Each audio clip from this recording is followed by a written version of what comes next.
Good morning.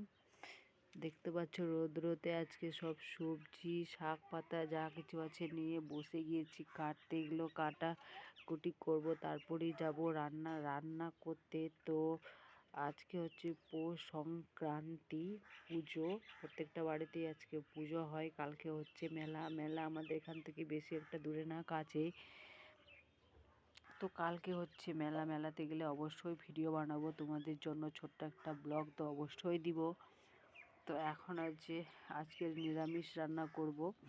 তো এই যে সবজি কেটেছি এখানটায়, আর এগুলো হচ্ছে এটাকে কি বলে, মিষ্টি কুমড়ো না কি একটা বলে, এটাকে ভাজা করব।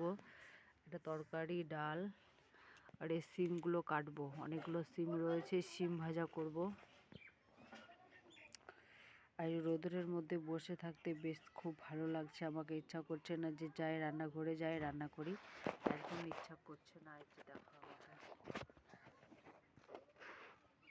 ইচ্ছা করছে না যে রান্না করতে যাই। আজকে খুব ভালো, মানে শরীরটা খারাপ লাগছে, ঠান্ডা লাগছে। জানি না কেন, জ্বর আসবে কিনা সেটাও জানি না। নাকটা খুব ভারী করছে, সকাল সকাল স্নান করছি তো তার জন্য মনে হয় শরীরটা খারাপ করছে।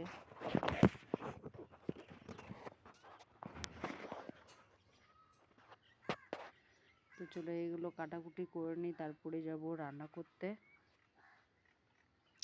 তোমাদের জন্য ছোট্ট একটা ব্লগ। তো চলো, টাটা।